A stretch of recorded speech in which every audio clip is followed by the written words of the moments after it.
क्या आपको पता है कि जीएसटी के कितने प्रकार हैं? नहीं? तो चलिए आज हम जानते हैं कि जीएसटी के कितने प्रकार हैं। नमस्ते, मैं हूँ आपका दोस्त, आपका होस्ट भाविन फेफर। तो इस वीडियो में हम बात करने वाले हैं कि जीएसटी के कितने प्रकार हैं और उसमें स्लैब कौन कौन से परसेंट के हैं।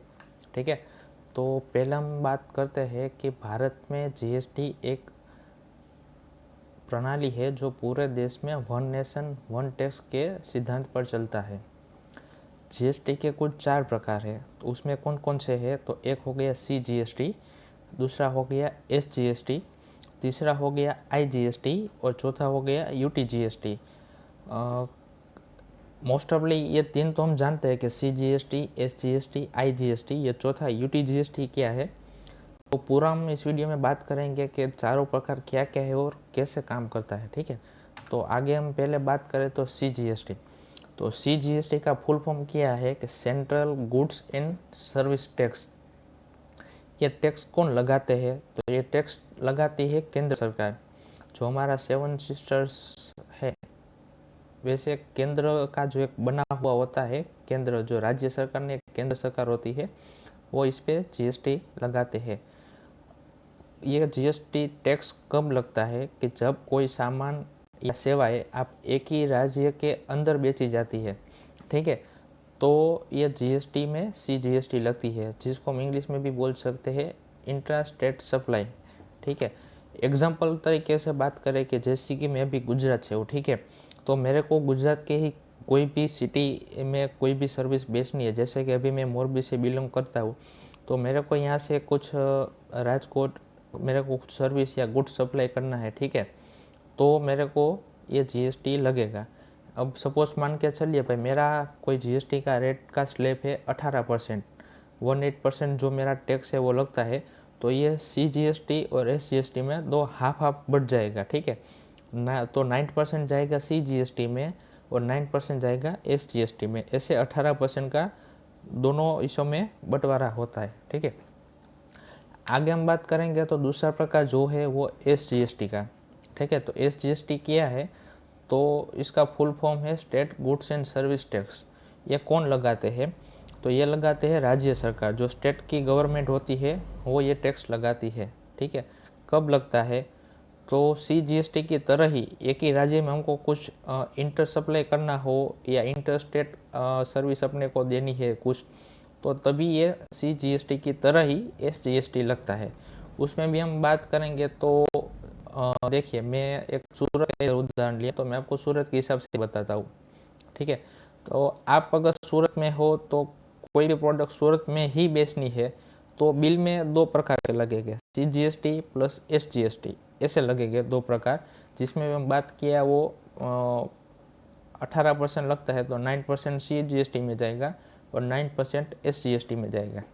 ठीक है, आगे हम बात करेंगे तो आईजीएसटी है। ठीक है, तो इसका फुल फॉर्म क्या है? Integrated goods and service tax. ये कौन ये टैक्स लगाएगा? तो केंद्र सरकार, लेकिन राज्य सरकार में भी हिस्सा देते हैं इसमें। ठीक है, तो कैसे लगता है? तो जब कोई सामान आपको एक राज्य से दूसरे राज्य में, सपोज मान के चलिए अभी मैं गुजरात में हूँ, मेरे को गुजरात से राजस्थान में या गुजरात से महाराष्ट्र में या गुजरात से मध्य प्रदेश में कोई भी गुड्स बेचना है या सर्विस बेचनी है मेरे को, तभी ये टैक्स लगता है। और तभी सपोज मान के चलिए कि एग्जांपल में आगे दिया हूँ, 18% जो लगेगा, ठीक है, तो पूरा आईजीएसटी में ही जाएगा। कैसे है? तो अभी सपोज मान के चलिए भाई, मेरा कोई भी गुड्स का 18% जीएसटी का टैक्स है या सर्विस का मेरा 18% टैक्स है, तो इन्वेस्ट में हमको क्या शो होगा? जैसे हमने पहले बात किया एसजीएसटी और सीजीएसटी में जो 9% और 9% दो डिवाइड होते थे, उसमें ऐसा नहीं रहेगा। ये पूरा आईजीएसटी में जाएगा 18% में। ठीक है, आगे हम बात करेंगे तो यूटीजीएसटी। यूटीजीएसटी क्या है? तो यूनाइटेड टेरिटरी जीएसटी। ठीक है, इसमें कौन लगाता है टैक्स? तो उसमें भी केंद्र सरकार ही टैक्स लगाती है। ठीक है, तो हमारा यूनियन टेरिटरी कौन कौन है? तो अभी मैंने बताया, जो लक्षद्वीप है हमारा, दादरा नगर हवेली है, दीव दमन है, अंडमान निकोबार है, लद्दाख है, चंडीगढ़ है, ऐसी जगह पे UT/GST हमारा लगता है।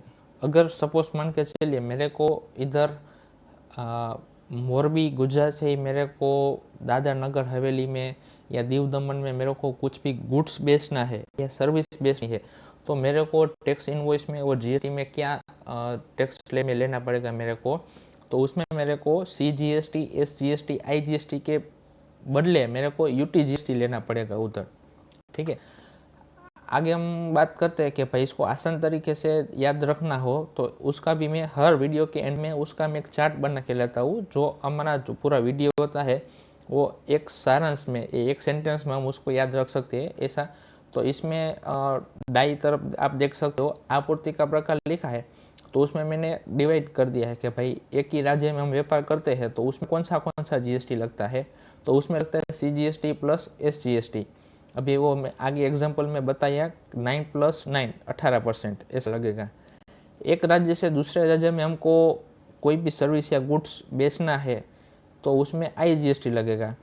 ठीक है, और उसमें जो 9% और 9% की जगह पूरा 18% उसमें लगेगा, वो दो डिवाइड नहीं होगा, पूरा पूरा ऐसे ही लग जाएगा।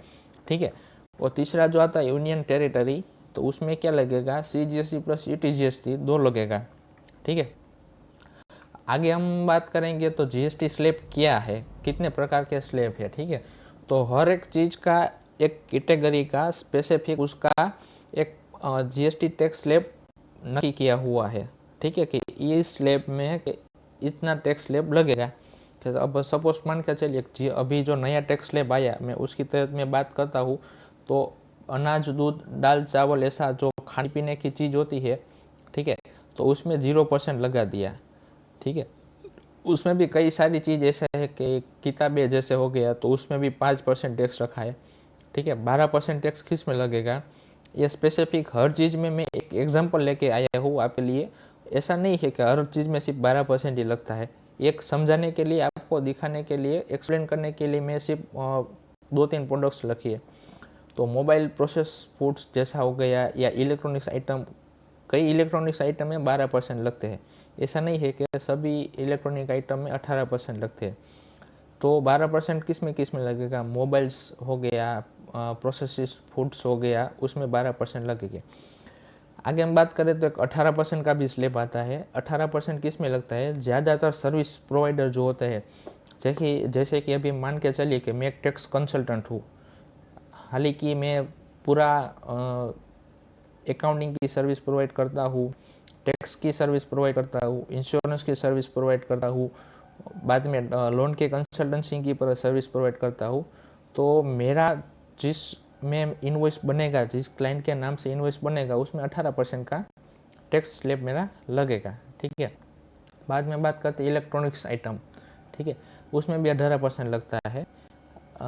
बाद में आगे बात करें स्लैब की तो 28% का एक स्लैब होता है। वो जो लग्जरी आइटम्स हमारा हो गया, जैसे कि ज्वेलरीज हो गया, कार्स हो गया, टाइटेनियम हो गया, प्लेटिनम हो गया, सिल्वर हो गया, गोल्ड हो गया, AC हो गया, रेफ्रिजरेटर, ऐसे जो लग्जरी आइटम है हमारी, उसमें 18% टैक्स लगता है।